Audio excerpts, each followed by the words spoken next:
Part 4. Applying your inner wisdom. All the theories in the world are useless unless there is action, positive change, and finally, healing.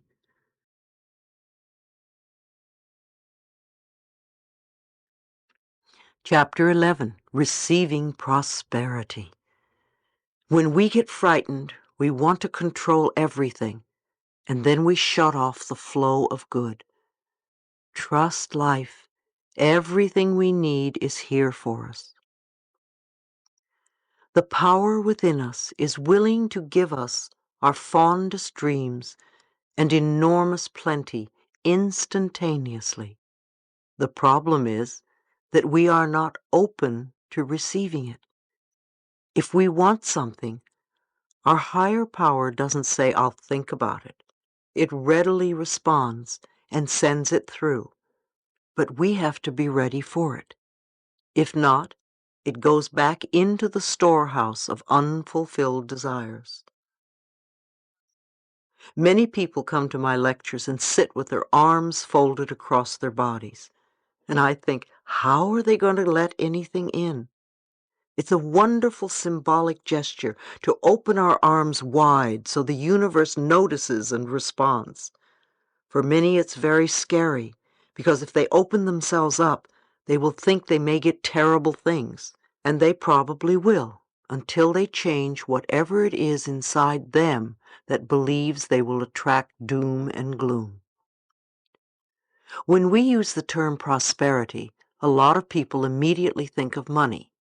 However, there are many other concepts that come under the auspices of prosperity, such as time, love, success, comfort, beauty, knowledge, relationships, health, and of course money. If you are always feeling rushed because there isn't enough time to do everything you want, then you have a lack of time. You are poor in time. If you feel that success is beyond your reach, then you are not going to get it. If you feel life is burdensome and strenuous, then you will always feel uncomfortable. If you think you don't know very much and you're too dumb to figure things out, you will never feel connected to the wisdom of the universe. If you feel a lack of love and have poor relationships, then it will be difficult for you to attract love into your life. What about beauty? There is beauty all around us. Do you experience the beauty that is abundant on the planet? Or do you see everything as ugly and wasteful and dirty? How is your health? Are you sick all the time? Do you catch colds easily? Do you get many aches and pains? And then there is money. Many of you tell me there is never enough money in your lives. What do you let yourself have? Or perhaps you feel you are on a fixed income. Who fixed it? None of the above has anything to do with receiving. People always think, oh, I want to get this and that and whatever. However, abundance and prosperity is about allowing yourself to accept. When you are not getting what you want, on some level, you are not allowing yourself to accept. If we are stingy with life, then life will be stingy with us. If we steal from life, life will steal from us. Being honest with ourselves. Honesty is a word we use a lot, not always understanding the true significance of what it means to be honest. It has nothing to do with morality or being a goody-goody. Being honest really has little to do with getting caught or going to jail. It is an act of love for ourselves. The main value of honesty is that whatever we give out in life, we will get back. The law of cause and effect is always operating on all levels. If we belittle or judge others, then we too are judged. If we are always angry, then we encounter anger wherever we go. The love we have for ourselves keeps us in tune with the love life has for us. For instance, imagine that your apartment has just been burglarized. Do you immediately think that you're a victim? My apartment was just ripped off. Who did this to me? It is a devastating feeling when something like that happens. However, do you stop to think of how and why you attracted the experience? Again, taking responsibility for creating our own experiences is not an idea that many of us want to accept all the time, perhaps just some of the time. It is so much easier to blame something outside of ourselves. Yet our spiritual growth cannot occur until we recognize that there is little of value outside of us. Everything comes from within. When I hear that someone has just been robbed or experienced some kind of loss, the first question I ask is, whom did you steal from lately? If a curious look comes over their face, I know I have touched a tender spot. If we think back to a time when we took something, and then think of what we lost shortly thereafter, the connection between the two experiences can be an eye-opener. When we take something that isn't ours, we almost always lose something of greater value. We might take money or some object, and then we might lose a relationship. If we steal a relationship, we might lose a job. If we lift stamps and pens from the office, we might miss a train or a dinner date. The losses almost always hurt us in some important area of our lives. It's unfortunate that many people steal from large companies, department stores, restaurants, or hotels, and so on, rationalizing that these businesses can afford it. This type of rationalization does not work. The law of cause and effect continues to operate for each one of us. If we take, we lose. If we give, we get. It cannot be otherwise. If there are many losses in your life, or many things are going wrong, you might examine the ways in which you are taking.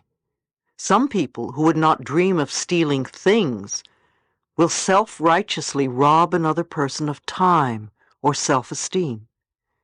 Each time we make another person feel guilty, we are stealing self-worth from them.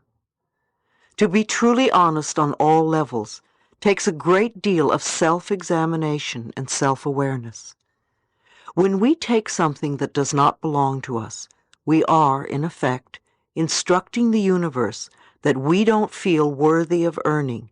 We aren't good enough, we want to be stolen from, or we believe there is not enough to go around. We believe that we must be sneaky and grab to get our good. These beliefs become effective walls around us that prevent us from experiencing abundance and joy in our lives. These negative beliefs are not the truth of our being. We are magnificent and deserve the very best. This planet is abundantly plentiful. Our good always comes to us by the right of consciousness. The work we do in consciousness is always one of refining what we say and think and do. When we clearly understand that our thoughts create our reality, then we use our reality as a feedback mechanism to let us know what we need to change next. Being absolutely honest, down to the last paperclip, is a choice we make out of love for ourselves. Honesty helps to make our lives run more smoothly and more easily. If you go to a store and they don't charge you for something you've bought and you know it, then it's your spiritual obligation to tell them so. If you are aware, you call it to their attention. If you don't know it, or only realize it when you get home or 2 days later, then that's something different. If dishonesty brings disharmony into our lives, imagine what love and honesty can create. The good in our lives, the wonderful surprises we have, these too we have created. As we look within ourselves with honesty and unconditional love, we will discover so much about our power. What we can learn to create with our own consciousness has far greater value than any amount of money we could possibly steal. Your home is your sanctuary. Everything is a reflection of what you believe you deserve. Look at your home. Is it a place that you really love to live in? Is it comfortable and joyous, or cramped, dirty, and always messy? The same with your car. Do you like it? How does it reflect the love you have for yourself? Are your clothes a bother and a nuisance and something you have to deal with? Your clothes are also a reflection of how you feel about yourself. Again, the thoughts we have about ourselves can always be changed. If you want to find a new home, begin by opening yourself up to finding the right place and affirm that it is waiting for you. When I was looking for a new home in Los Angeles, I couldn't believe that I would only find appalling places. I kept thinking that this is Los Angeles and it's filled with wonderful apartments, so where are they? It took me 6 months to find the one I wanted, and it was magnificent. During the time I was looking, the building was being constructed, and when it was finished, I found it waiting for me. If you look for something, but you're not finding it, there is probably a good reason. If you want to move from where you are because you don't like it, thank your present home for being there. Appreciate it for sheltering you from the weather. If it's difficult to like it, start with one part of the house that you like. It may be a corner of your bedroom. Don't say, I hate this old place, because if you do, you're not going to find something that you love. Love where you are, so you can be open to receiving a wonderful new home. If your home is messy and cluttered, then start cleaning it up. Your home is a reflection of your mind. Loving relationships. I'm a great admirer of Dr. Bernie Siegel, the Connecticut surgeon, who has written Love, Medicine, and Miracles. Dr. Siegel has learned much from his cancer patients, and I would like to share what he says about unconditional love. Many people, especially cancer patients, grow up believing that there is some terrible flaw at the center of their being, a defect they must hide if they are to have any chance for love. Feeling unloved and unlovable and condemned to loneliness if their true selves became known. Such individuals set up defenses against sharing their innermost feelings with anyone. Because such people feel a profound emptiness inside, they come to see all relationships and transactions in terms of getting something to fulfill the vaguely understood void within. They give love only on condition that they get something for it. And this leads to an ever deeper sense of emptiness which keeps the vicious cycle going. Whenever I give a lecture and allow my audience the opportunity to ask questions, I can always count on being asked one thing in particular: how can I create healthy, lasting relationships? All relationships are important because they reflect how you feel about yourself. If you are constantly beating yourself up by thinking that everything that goes wrong is your fault, or that you are always a victim, then you are going to attract the type of relationships that reinforce those beliefs in you. One woman told me that she was in a relationship with a very caring and loving man, yet she had a need to test his love.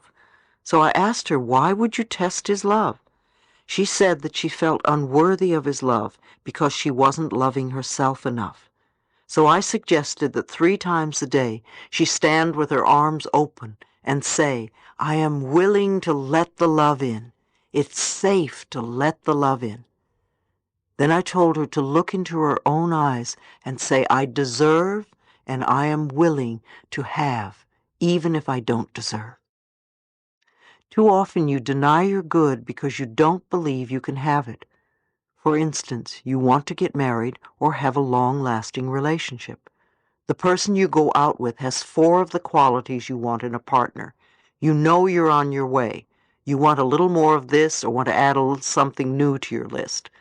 Depending on how much you believe you deserve to be loved, you may have to go through a dozen people before you get what you really want. Likewise, if you believe that a higher power has surrounded you with truly loving people, or that everyone you meet or know brings only good into your life, then those are the types of relationships you will ultimately draw to yourself. Codependent relationships. Personal relationships always seem to be the first priority for many of us. Perhaps you are always searching for love. Hunting for love doesn't bring the right partner because the reasons for wanting love are unclear. We think, oh, if I only had someone who loved me, my life would be all better. That's not the way it works. One exercise that I recommend is to write down the qualities you want from a relationship, such as fun, intimacy, open and positive communication, etc., and look at your list. Are these standards impossible to fulfill? Which of these requirements could you supply yourself? There's a big difference between the need for love and being needy for love. When you are needy for love, it simply means that you are missing love and approval from the most important person you know, yourself. You become involved in relationships that are codependent and ineffectual for both partners. When we need someone else to fulfill us, we are codependent. When we rely on another to take care of us so that we don't have to do it ourselves, we become codependent. Many of us from dysfunctional families have learned codependency from the way we grew up. I believed for years that I was not good enough, and I sought love and approval wherever I went. If you are always telling the other person what to do, then you are probably trying to manipulate the relationship. On the other hand, if you are working to change your own inner patterns, then you are allowing things to happen in their right course. Take a moment to stand in front of a mirror and think about some of your own negative childhood beliefs that have been affecting your relationships. Can you see how you are still recreating the same beliefs? Think of some positive childhood beliefs. Do they hold the same charge for you as the negative ones? Tell yourself that the negative beliefs no longer serve you and replace them with new positive affirmations. You may want to write down the new beliefs and place them where you can see them every day. Again, be patient with yourself. Persevere with the new belief as much as you did with the old one. There were many times when I slipped back into old patterns before my new beliefs took root. Remember, when you are able to contribute to the fulfillment of your own needs, then you will not be so needy, so codependent. It all begins with how much you love yourself. When you truly love yourself, you stay centered, calm and secure, and your relationships at home as well as at work are wonderful. You will find yourself reacting to various situations and people differently. Matters that once may have been desperately important won't be quite as important anymore. New people will enter your life, and perhaps some old ones will disappear, which can be scary at first, and also wonderful, refreshing, and exciting. Once you know what you want in a relationship, you must go out and be with people. No one is going to suddenly appear at your doorstep. A good way to meet people is in a support group. It enables you to connect with people who are like-minded or who are involved in the same interests. It's amazing how quickly you can meet new friends. There are many groups and classes available in cities all around the world. You need to seek these groups out. It helps when you associate with people traveling a similar path. An affirmation I suggest is, I am open and receptive to wonderful good experiences coming into my life. It's much better than saying I'm looking for a new lover. Be open and receptive, and the universe will respond for your highest good. You will find that as your self-love grows, so will your self-respect, and any changes that you find yourself needing to make will be easier to accomplish when you know that they are the right ones for you. Love is never outside yourself. It is always within you. As you are more loving, you will be more lovable.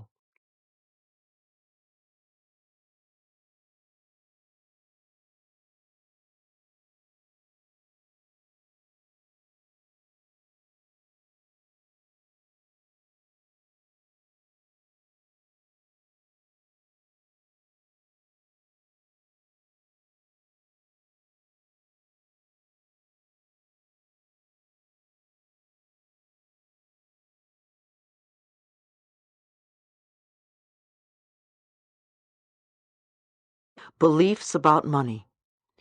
Having fear about the issue of money comes from our early childhood programming. A woman at one of my workshops said that her wealthy father had always had a fear of going broke, and he had passed on the fear that money would be taken away. She grew up being afraid that she wouldn't be taken care of. Her freedom with money was tied to the fact that her father manipulated his family through guilt. She had plenty of money all her life, and her lesson was to let go of the fear that she couldn't take care of herself. Even without all the money, she still could take care of herself. Many of our parents grew up in the Depression, and many of us have inherited beliefs when we were young, such as we may starve, or we may never find work, or we may lose our home or our car or whatever. Very few children say, no, that's nonsense. Children accept it and say, yes, that's right. Make a list of your parents' beliefs about money. Ask yourself if you are still choosing to believe them now. You will want to go beyond your parents' limitations and fears because your life is not the same now. Stop repeating these old beliefs to yourself. Begin transforming the pictures in your mind. When an opportunity comes up, don't echo your past history of lack. Begin proclaiming the new message for today. You can begin now to affirm that it's okay to have money and riches, and that you will use your money wisely. It is normal and natural for us to have more money at certain times than others. If we can trust the power within us to always take care of us no matter what, we can easily flow through the lean times, knowing that we will have more in the future. Money isn't the answer. Although many of us think that if we have a lot of money, everything will be fine. We won't have any more problems or worries. But money is truly not the answer. Some of us have all the money that we could ever need, and we still aren't happy. Be grateful for what you have. A gentleman I knew told me that he felt guilty because he couldn't pay back his friends for the kindness and gifts they gave him when he was not doing so well. I told him that there are times when the universe gives to us, in whatever form we may need, and we may not be able to give back at that time. In whatever way the universe has decided to respond to your needs, be grateful. There will come a time when you will help someone else. It may not be with money, but with time or compassion. Sometimes we don't realize that these things can be more valuable than money. I can think of many people during the early days of my life who helped me enormously at a time when there was no way for me to pay them back. Years later, I've taken the opportunity to help others. Too often we feel we must exchange prosperity. We must reciprocate. If someone takes us to lunch, we immediately have to take them out to lunch. Or somebody gives us a gift, and we immediately have to buy one for them. We could learn to receive with thanks, learn to accept, because the universe perceives our openness to receive as not just exchanging prosperity. Much of our problem stems from our inability to receive.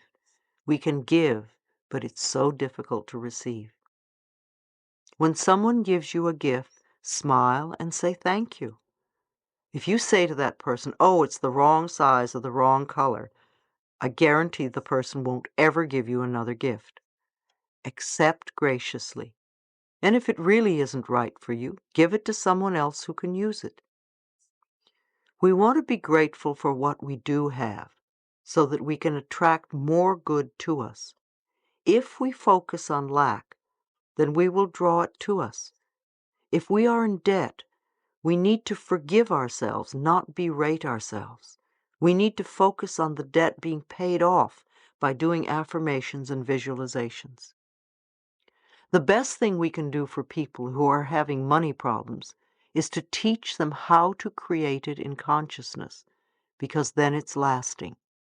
It's much more lasting than handing them some money. I'm not saying don't give your money away, but don't give it away because you feel guilty. People seem to say, "Well, I have to help other people."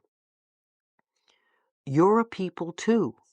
You are somebody, and you're worthy of prosperity. Your consciousness is the best bank account you can have. When you put in worthwhile thoughts, you will reap large dividends. Tithing is a universal principle. One of the ways to attract money into your life is to tithe. Tithing 10% of your income has long been an established principle. I like to think of it as giving back to life. When we do that, we seem to prosper more. The churches have always wanted you to tithe to them. It's one of their principal ways of gathering income. In current years, that has expanded to tithing to where you get your spiritual food. Who or what has nourished you on your quest for improving the quality of your life? That could be the perfect place for you to tithe. If tithing to a church or a person doesn't appeal to you, there are many wonderful nonprofit organizations that could benefit others by your contributions. Investigate and find the one that is right for you. People often say, "I will tithe when I have more money." Of course, then they never do. If you are going to tithe, start now and watch the blessings flow. However, if you only tithe to get more, then you have missed the point. It must be freely given or it won't work. I feel that life has been very good to me, and I gladly give to life in various ways. There is so much abundance in this world just waiting for you to experience it. If you would know that there is more money than you could ever spend, or more people than you could ever meet, and more joy that you could possibly imagine, you would have everything you need and desire. If you ask for your highest good, then trust the power within to provide it for you. Be honest with yourself and others. Don't cheat, not even a little. It will only come back to you. The infinite intelligence that permeates all says yes to you. When something comes into your life, don't push it away. Say yes to it. Open yourself to receiving good. Say yes to your world. Opportunity and prosperity will increase 100-fold.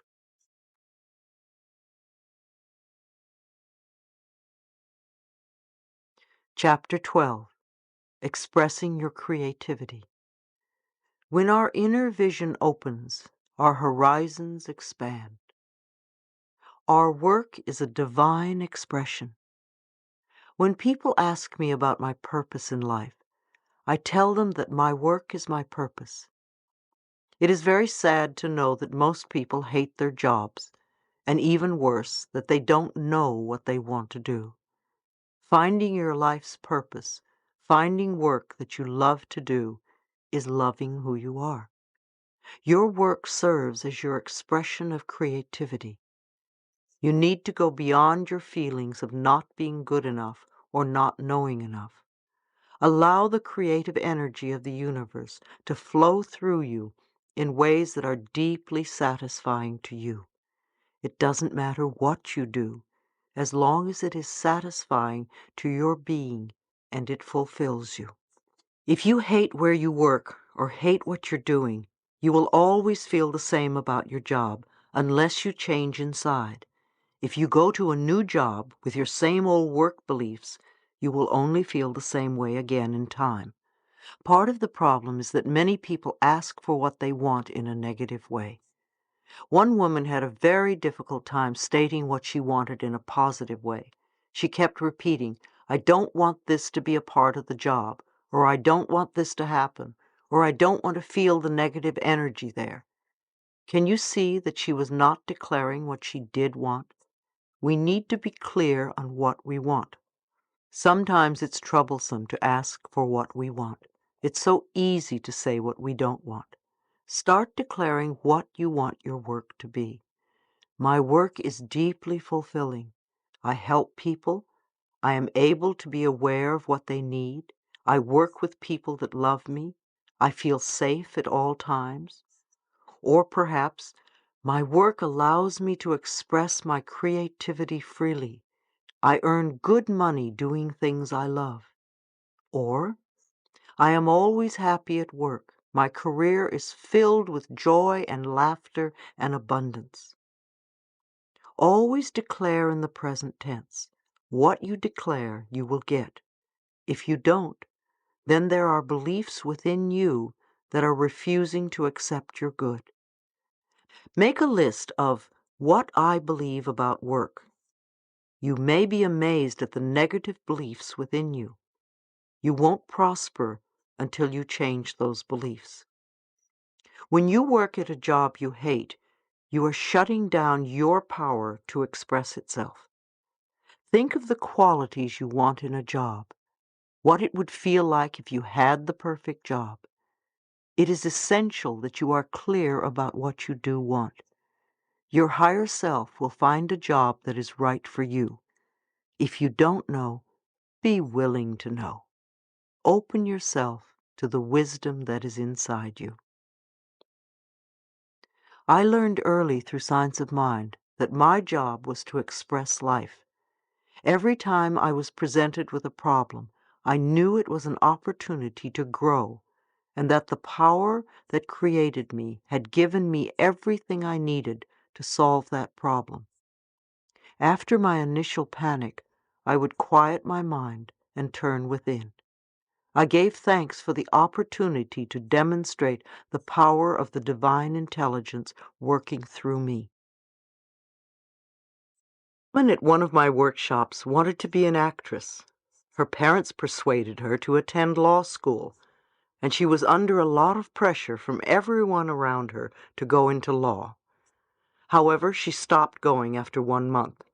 She decided to take an acting class because that is what she always wanted to do.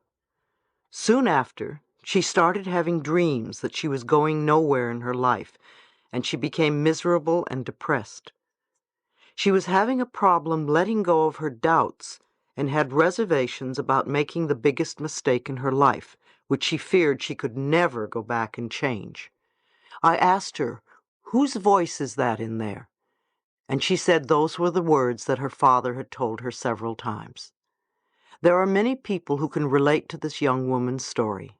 She wanted to act, and her parents wanted her to be a lawyer. She got to a point of confusion, not knowing what to do. She needed to understand that it was her father's way of saying, "I love you."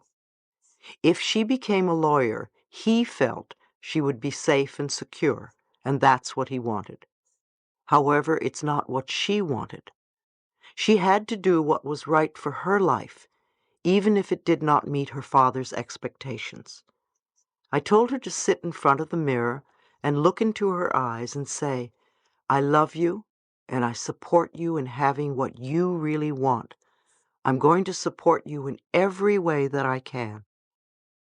I told her to take the time to listen. She needed to connect to her inner wisdom and realize that she didn't have to please anyone other than herself. She could love her father and still fulfill herself.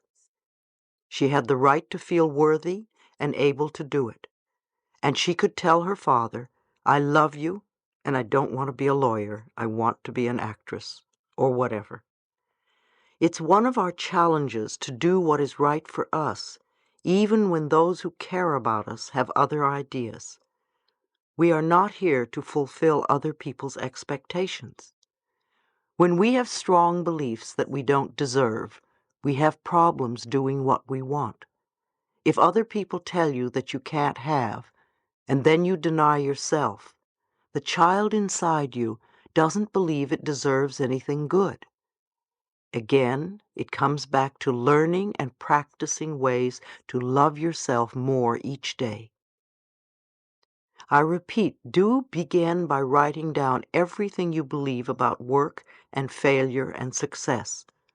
Look at all the negatives and realize that those are the beliefs that keep you from flowing in this area. You may find you have many beliefs that say you deserve to fail. Take each negative statement and turn it into a positive one. Begin to shape in your mind what you want your fulfilling work to be. Your income can come from many sources. How many of us believe that we have to work hard to earn a good living? Especially in this country, there is a work ethic that implies that one must work hard to be a good person. And in addition to that, work is drudgery. I have found that if you work at what you love, you can usually create a good income for yourself. If you continually say, "I hate this job," you will get nowhere. Whatever you are doing, bring love and a positive attitude into it. If you are in an uncomfortable situation, look within to see what is the best lesson for you to learn from it. One woman told me that her belief system allowed money to come to her from all sorts of unexpected sources. Her friends criticized her ability to draw wealth to her in her unique way and insisted that she had to work hard to earn money. She said that they knew she didn't work hard at all. So she began to run the fear that if she didn't work hard, that meant that she didn't deserve the money she had. Her consciousness was on the right track originally. She needed to thank herself instead of becoming fearful. She understood how to manifest abundance, and her life was working in that area without any struggle. However, her friends wanted to pull her down because they all worked hard and they didn't have as much money as she did. Many times I reach out my hand to others, and if they take it and want to learn new things and go places, it's wonderful. If they try and drag me down, I say goodbye, and I work with somebody who really wants to come up out of the mud. If your life is filled with love and joy, don't listen to some miserable, lonely person who tells you how to run your life. If your life is rich and abundant, don't listen to someone who is poor and in debt tell you how to run it. Very often our parents are the ones telling us how to do things. They often come from a place of burden and hardship and misery, and then try to tell us how to run our lives. Many people worry about the economy and believe they will either earn or lose money due to the economic situation at present. However, the economy is always moving up and down. So it doesn't matter what is happening out there or what others do to change the economy. We are not stuck because of the economy. No matter what is happening out there in the world, it only matters what you believe about yourself. If you have a fear about becoming homeless, ask yourself, where am I not at home within myself? Where do I feel abandoned? What do I need to do to experience inner peace? All outer experiences reflect inner beliefs. I have long used the affirmation, "My income is constantly increasing." Another affirmation I like is, "I go beyond my parents' income level." You see, you have a right to earn more than your parents did. It's almost a necessity as things cost more now. Women especially experience a lot of conflict with this one. Often they find it difficult to earn more than their fathers are earning. They need to go beyond their feelings of not deserving and accept the abundance of financial wealth that is their divine right. Your job is only one of many channels of an infinite source of money. Money is not the object of your right work. Money can come to you in many ways and from many avenues. No matter how it comes, accept it with joy and as a gift from the universe. A young lady was complaining that her in-laws were buying her new baby all sorts of nice things, and she could not afford to buy anything. I reminded her that the universe wanted that baby to be well supplied with an abundance of all good, and used the in-laws as a channel to supply it. She then could be grateful and appreciate the way in which the universe was providing for her baby. Relationships on the job. The relationships we create at work are similar to the relationships we have as a family. They can be healthy or they can be dysfunctional. A woman once asked me, as a person who is usually positive, how do I deal with people in a work environment who are constantly negative? First of all, I thought it interesting that she was in a work environment where everybody was negative when she said she was positive. I wondered why she was attracting negativity to her. Perhaps there was some negativity within her that she did not recognize. I suggested that she start to believe for herself that she always worked in an area where it was peaceful and joyful, where people really appreciated each other and life as a whole, where there was respect on all sides. Instead of complaining how so-and-so had to do it his way, she could affirm for herself that she always worked in the ideal place. By adopting this philosophy, she could either help bring out the best qualities in others, because they would be responding differently to her inner changes, or she would find herself in another work arena where the conditions would be as she declared. A man once told me that when he started his job, he had all these incredible instincts, and his job was wonderful and sailed along smoothly. He was precise, direct, and satisfied. Suddenly, he began to make mistakes every day, and I asked him what he was frightened of. Could it be an old childhood fear that was surfacing? Was there someone at work with whom he was angry, or was he trying to get even with somebody? Did that person remind him of one of his parents? Had this happened in other jobs? It seemed to me that he was creating some chaos at work because of an old belief system. He recognized that it was an old family pattern where he was ridiculed every time he made a mistake. I suggested that he forgive his family and affirm that he now has wonderful, harmonious relationships at work where people totally respect him and appreciate everything he does. When you think of your coworkers, don't think, oh, they're so negative. Everybody has every quality in them, so respond to the good qualities that are in them and respect their peacefulness instead. When you can focus on these qualities, they will rise to the surface. If others are constantly saying negative things, don't pay attention. You want to change your consciousness. Since they are reflecting something negative within you, when your consciousness really changes, negative people won't be around very much. Even if you feel frustrated, start affirming what you want to have in your workspace. Then accept it with joy and thanksgiving. One woman had an opportunity at work to do what she loved and to grow from the experience. However, she would constantly get sick and sabotage herself. She recalled that when she was a child, she was always getting sick because it was her way of getting love and affection. So she kept recreating the pattern of getting sick as an adult. What she needed to learn was how to get love and affection in a more positive way. When anything went wrong at work, she went right back to being the 5-year-old girl.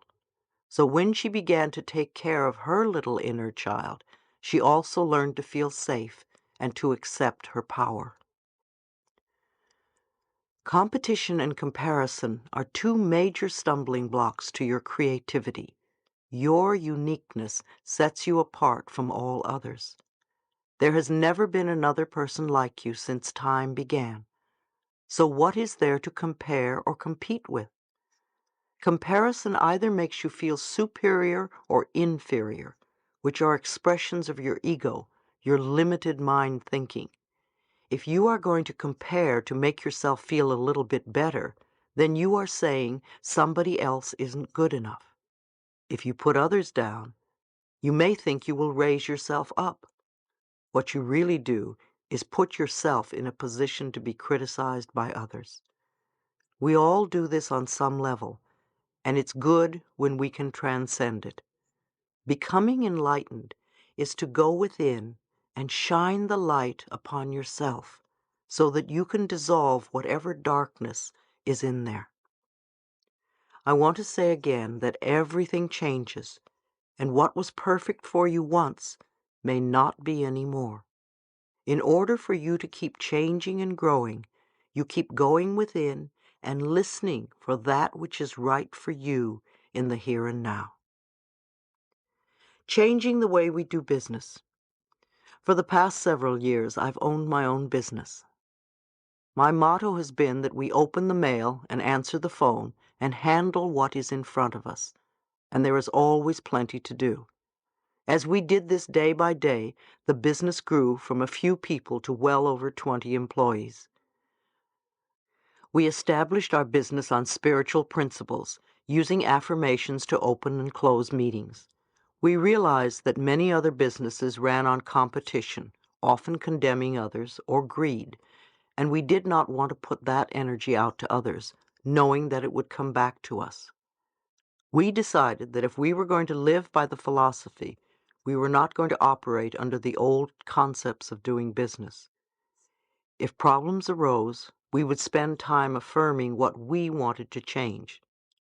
We also had a soundproof screaming room where employees could let off steam without being heard or judged.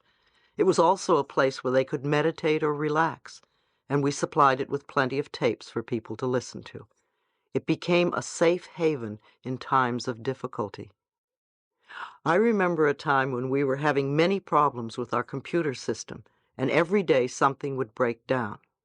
Because I believe machines reflect our consciousness, I realized that many of us were sending negative energy to the computers, and we were expecting them to constantly break down.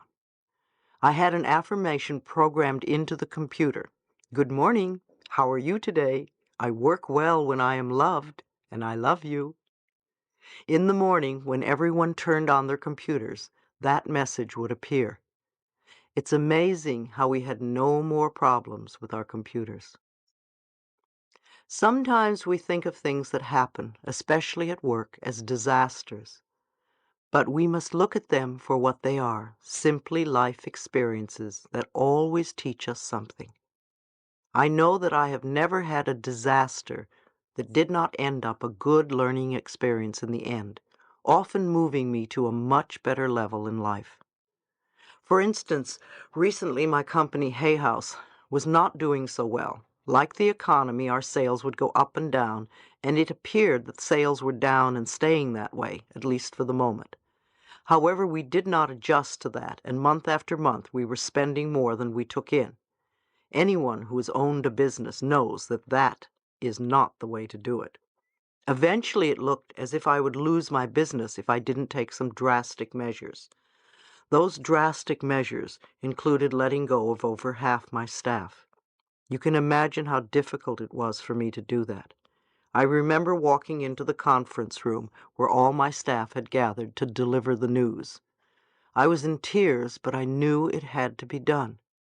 As difficult as it was for all of us, I also trusted that my much-loved employees would soon find new and better jobs, and almost all of them have. Some of them have even started their own businesses and are very successful.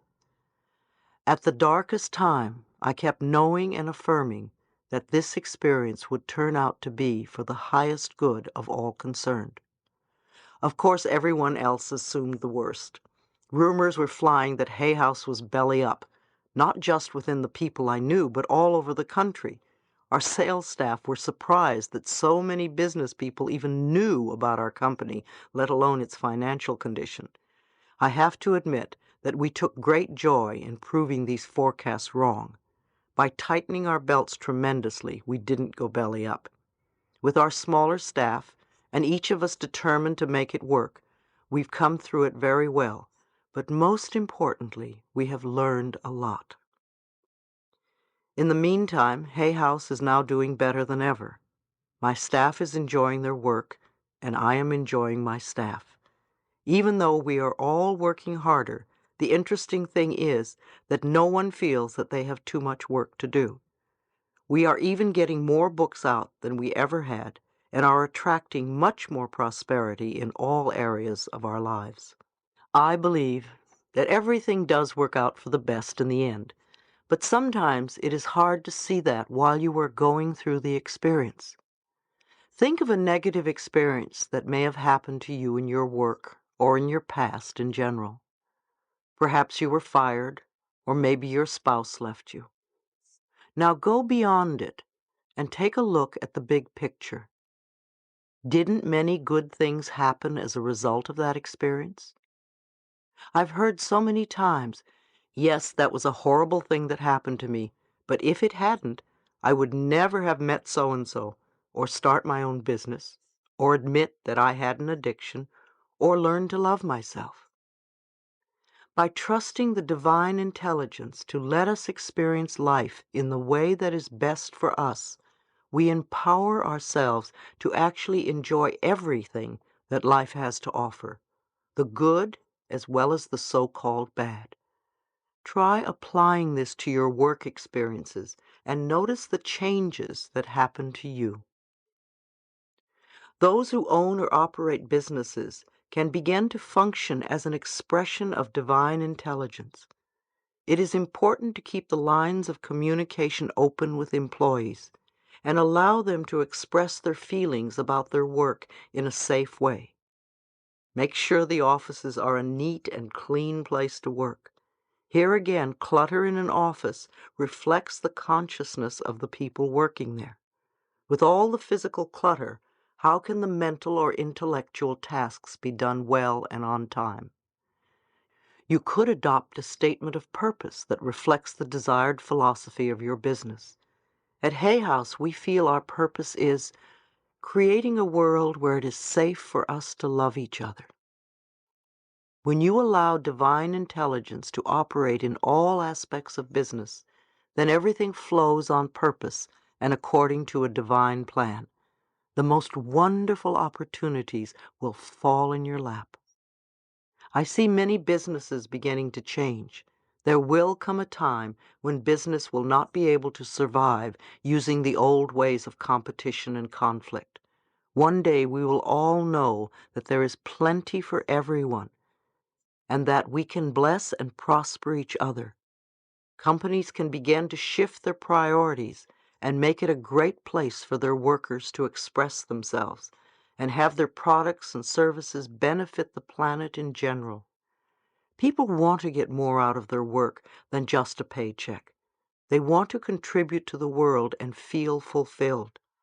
In the future, the ability to do good on a global level will overshadow the need for materialism.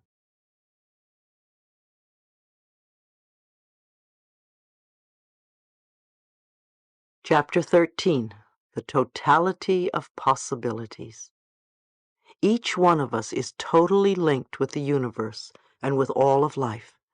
The power is within us to expand the horizons of our consciousness. Now I want you to stretch even further. If you have been on the pathway and doing work on yourself for some time, does that mean you have nothing else to do? Are you really going to sit on your laurels and rest? Or do you realize that this inner work is a lifetime occupation, and once you start, you never really stop? You can hit plateaus and take vacations, but basically it's a lifetime's worth of work. You may want to ask yourself what areas you still need to work on and what you need. Are you healthy? Are you happy? Are you prosperous? Are you creatively fulfilled? Do you feel safe? Do you feel secure? Are you loved? Limitations learned from the past. There is an expression I love, the totality of possibilities. I learned it from one of my early teachers in New York, Eric Pace.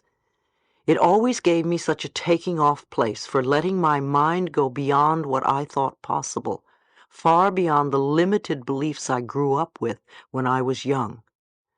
Being a child, I didn't understand that the passing criticisms of grown-ups and friends were just the result of a bad day or a small disappointment, and really weren't true. I accepted these thoughts and beliefs about myself willingly, and they became part of my limitations. I may not have looked awkward or dumb or silly, but I sure felt it. Most of us create the ideas we believe about life by the time we are 5 years old. We add a little bit more when we are teenagers, and maybe a tiny bit more when we're older, but very little. If I were to ask most people why they believe such and such on any subject, and they trace it back, they would discover that they made a certain decision about the subject by the time they were this young age. So we often live in the limitations of our 5-year-old consciousness. It was something we accepted from our parents, and we still live under the limitations of our parents' consciousness. Even the most wonderful parents in the world didn't know everything and had their own limitations. We say what they said and do what they did. You can't do that or that won't work. However, we don't need limitations, as important as they may seem. Some of our beliefs may be positive and nourishing. These thoughts serve us very well all of our lives, such as look both ways before you cross the street, or fresh fruits and vegetables are good for your body. Other thoughts may be useful at a young age, but as we grow older, they are no longer appropriate. Don't trust strangers, for instance, may be good advice for a small child. As adults, to perpetuate this belief only creates isolation and loneliness. The good news in all of this is that we can always make adjustments all the time. The moment we say, I can't, or it won't work, or there's not enough money, or what would the neighbors think, we are limited. This last expression is a significant obstacle for us. What will the neighbors or my friends or coworkers or whoever think? It's a good excuse. Now we don't have to do it, because they wouldn't do it, and they wouldn't approve. As society changes, what the neighbors think changes also. So to hold on to this assumption doesn't make sense. If someone says to you, nobody has ever done it this way before, you can say, so what? There are hundreds of ways of doing something, so do it the way that's right for you. We tell ourselves other absurd messages such as, I'm not strong enough, or I'm not young enough, or I'm not old enough, or I'm not tall enough, or I'm not the right sex. How often have you used the last one? Because I'm a woman, I can't do this, or because I'm a man, I can't do that. Your soul has no sexuality. I believe you agreed upon your sexuality before you were born, to learn a spiritual lesson. To feel inferior because of sexuality is not only a poor excuse, but also another way to relinquish your power. Our limitations often stop us from expressing and experiencing the totality of possibilities. I don't have the right education. How many of us have let that one stop us? We want to realize that education is something set up by groups of people who say you can't do such and such unless you do it our way. We can accept that as a limitation, or we can go beyond it. I accepted it for many, many years because I was a high school dropout. I used to say, "Oh, I don't have any education. I can't think. I can't get a good job. I can't do anything well." And then one day I realized that the limitation was all in my mind and had nothing to do with reality. When I dropped my own limiting beliefs and I allowed myself to move into the totality of possibilities, I discovered that I could think. I discovered that I was very bright and I could communicate. I discovered all sorts of possibilities, which when viewed from the limitations of the past seemed impossible, limiting the potential within us. Then there are some of you who think you know it all. The trouble with knowing it all is that you don't grow and nothing new can come in. Do you accept that there is a power and an intelligence greater than you? Or do you think that you are it, you in your physical body? If you think that you're it, then you will be running scared because of your limited mind. If you realize that there is a power in this universe that is far greater and wiser, and you are part of it, then you can move into the space where the totality of possibilities can operate. How often do you allow yourself to dwell in the limitations of your present consciousness? Every time you say, "I can't," you're putting a stop sign in front of you. You shut down the door to your own inner wisdom, and you block the flow of energy that is your spiritual knowingness. Are you willing to go beyond what you believe today? You woke up this morning with certain concepts and ideas. You have the ability to move beyond some of them, to experience a far greater reality. It's called learning, because you are taking in something new. It may fit in with what is already there, or it may be even better. Have you ever noticed that when you start rearranging your closet, you discard clothes and odds and ends that you no longer need? You pile up the possessions you are giving away on one side and throw or give away the stuff that is no longer usable. Then you begin to put everything back, and in a totally different order. It's easier to find what you're looking for, and at the same time, you make room for new clothes. If you bought a new outfit and put it in the old closet, you may have had to jam it between other stuff. If you clean out your closet and rearrange it, then when you bring in the new outfit, it has room for itself. We need to do the same routine with our minds. We need to clean out the contents that no longer work, so we have room for new possibilities. Where God is, all things are possible, and God is in each one of us. If we continue with our preconceived ideas, then we are blocked. When someone is ill, do you say, "Oh, poor person, how he or she must be suffering"?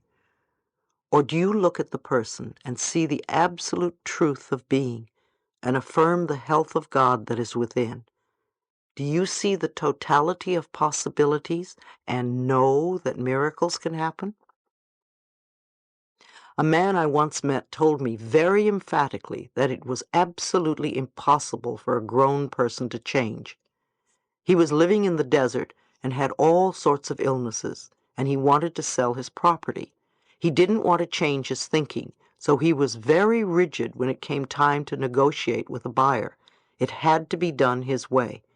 It was apparent that he would have a very burdensome time trying to sell his property because his belief was that he could never change. All he had to do was open his consciousness to a new way of thinking. Expanding our horizons. How do we keep ourselves from moving into this totality of possibilities? What else limits us? All our fears are limitations. If you are frightened and you say, "I can't, it won't work," what will happen? Fearful experiences will come back. Judgments are limitations. None of us like to be judged, yet how often do we do it? We are encouraging limitations by our judgments. Every time you find yourself judging or criticizing, No matter how small, remind yourself that what goes out comes back. You may want to stop limiting your possibilities and change your thinking to something wonderful. There is a difference between being judgmental and having an opinion. Many of you are asked for your opinion of something. In actuality, you are really giving your judgment. An opinion is how you feel about something, such as I prefer not to do this. I prefer to wear red instead of blue. To say someone else is wrong because she wears blue becomes a judgment. We need to discern between the two. Remember, criticism is always making yourself or someone else wrong. If someone asks your opinion, your preference, don't let it become a judgment or criticism against something else. Also, every time you indulge in guilt, you are setting a limitation. If you hurt someone, say you're sorry and don't hurt the person again. Don't walk around feeling guilty, because it keeps you locked out from experiencing your good and has nothing to do with the reality of your true being. When you are unwilling to forgive, you limit your growth. Forgiveness allows you to right a wrong in your spiritual self, to have understanding instead of resentment, to have compassion instead of hatred. Look at your problems as opportunities for you to grow. When you have problems, do you see only the restrictions of your limited mind thinking? Do you think, oh, poor me, why did this happen to me? You don't always have to know how situations are going to work out. You do need to trust the power and presence within, which is far greater than you are. You need to affirm that all is well and everything is working out for your highest good. If you open yourself to the possibilities when you have problems, you can make changes. Changes can happen in incredible ways, perhaps ways you could not even imagine. We've all been in situations in our lives where we've said, I don't know how I'll work this out. It seemed like we were up against a brick wall, and yet we are all here now, and we've worked through whatever it was. Maybe we didn't understand how it happened, yet it did happen. The more we can align ourselves with the cosmic energy, the one intelligence, the truth and power within us, the quicker those wonderful possibilities can be realized. Group consciousness. It is essential that we leave our limited thinking and beliefs behind and awaken our consciousness to a more cosmic view of life. The development of higher consciousness on this planet is happening at a rate far faster than ever before. The other day I saw a graph that just fascinated me. It showed the growth of various systems in our history and how they have changed.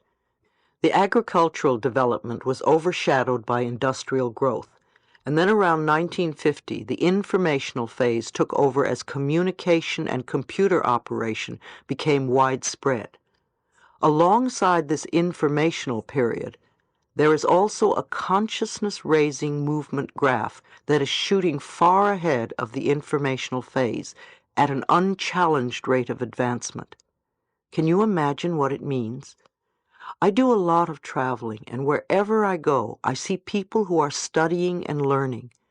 I've been to Australia, Jerusalem, Egypt, London, Paris, Amsterdam, and everywhere I go, I meet large groups of people who are searching for ways to expand and enlighten themselves. They are fascinated by how their minds work, and they are using their wisdom to take control of their lives and their experiences. We are reaching new levels of spirituality. Although religious wars are still being fought, they are becoming less and less prevalent. We are beginning to connect with one another on higher levels of consciousness. The collapse of the Berlin Wall and the birth of freedom in Europe are examples of our expanding consciousness, as freedom is our natural birthright. As the consciousness of each person awakens, group consciousness becomes influenced as well. Every time you use your consciousness in a positive way, you are connecting with other people who are doing the same. Every time you use it in a negative way, you are also connecting to that.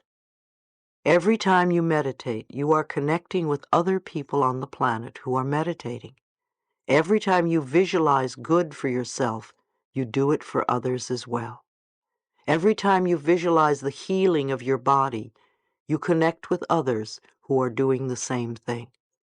Our goals are to expand our thinking and to go beyond what was to what might be. Our consciousness can create miracles in the world. The totality of possibilities connects everything, including our universe and beyond. What are you connecting with? Prejudice is a form of fear. If you're prejudiced, you are connecting with other prejudiced people.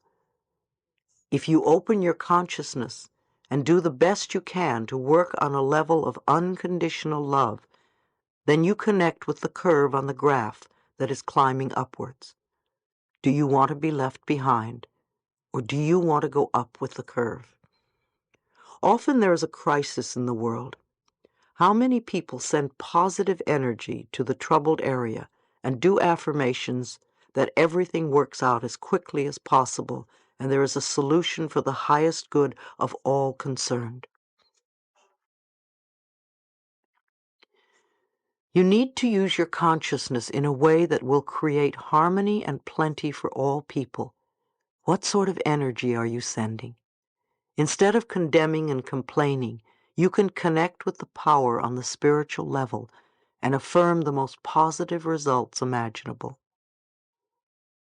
How far are you willing to expand the horizons of your thinking? Are you willing to go beyond your neighbors?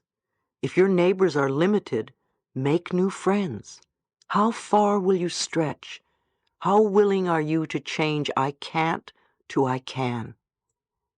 Every time you hear that something is incurable, know in your mind that it isn't true. Know that there is a power greater. Incurable to me means that the medical profession simply hasn't yet figured out how to cure that particular illness. It doesn't mean that it's not possible. It means that we go within and find a cure. We can go beyond statistics. We are not numbers on a chart. Those are someone else's projections, somebody's limited mind thinking. If we don't give ourselves possibilities, we don't give ourselves hope. Dr. Donald Picciuto at the National AIDS Conference in Washington, D.C. said that we have never had an epidemic, ever, that was 100% fatal. Somewhere on this planet, someone has been healed of every single dis-ease that we have been able to create. If we just accept doom and gloom, we are stuck. We need to take a positive approach so we can find some answers. We need to begin to use the power within us to heal ourselves. We have other powers. It is said that we only use 10% of our brain, only 10%. What is the purpose of the other 90%? I think having psychic ability, telepathy, clairvoyance, or clairaudience are all normal and natural. It's just that we don't allow ourselves to experience these phenomena. We have all sorts of reasons why we don't, or why we don't believe we can. Little children are often very psychic. Unfortunately, parents immediately say, "Don't say that," or "That's your imagination," or "Don't believe in that foolish nonsense." The child inevitably turns off these abilities. I think the mind is capable of remarkable things, and I know for certain that I could go from New York to Los Angeles without a plane if I only knew how to dematerialize and rematerialize there. I don't know how yet, but I know it is possible. I think that we are capable of accomplishing incredible achievements, but we haven't the knowledge yet because we won't use it for our good. We will probably hurt others with the knowledge. When we can get to the point where we really live in unconditional love, then we can begin using the other 90% of our brains. Firewalking. How many of you heard about firewalking? Whenever I ask this question at seminars, several hands always go up. And yet we all know that it is totally impossible to walk on hot coals, right? Nobody can do it without burning their feet. Yet people have done it, and they aren't extraordinary people. They are people like you and me, and they probably learned it in one evening by attending a firewalking workshop. I have a friend, Darby Long, who works with Dr. Carl Symington, the cancer specialist. They do a week-long workshop for people with cancer, and during the week they have a firewalking demonstration. Darby has done it herself many times and has even carried people across the hot coals. I always think how incredible it must be for people with cancer to see and experience such a process. It probably blows a lot of people's minds. Their concepts about limitation would somehow be different afterwards. I believe Tony Robbins, the young man who started firewalking in this country, is here to do something really extraordinary on the planet. He studied NLP, neuro-linguistic programming, a process whereby he could observe someone's patterns of behavior and then repeat that person's responses and cues of behavior to achieve similar results. NLP is based on the hypnotic techniques of Milton Erickson, which were systematically observed and recorded by John Grindler and Richard Bandler. When Tony heard about firewalking, he wanted to learn it and in turn teach it to others. He was told by a yogi that it would take years of study and meditation. However, using NLP, Tony learned it within a few hours. He knew that if he could do it, anyone could do it. He has been teaching people how to walk on coals, not because it's a wonderful parlor trick, but because it shows them how to go beyond their limitations and fears. Everything is possible. Repeat with me. I live and dwell in the totality of possibilities. Where I am, there is all good.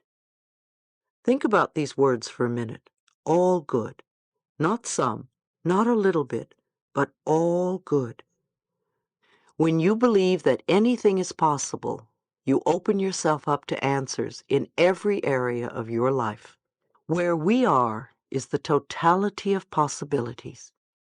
It is always up to us, individually and collectively. We either have walls around us, or we take them down and feel safe enough to be totally open to allow all good to come into our lives. Begin to observe yourself. Notice what is going on inside you, how you feel, how you react, what you believe.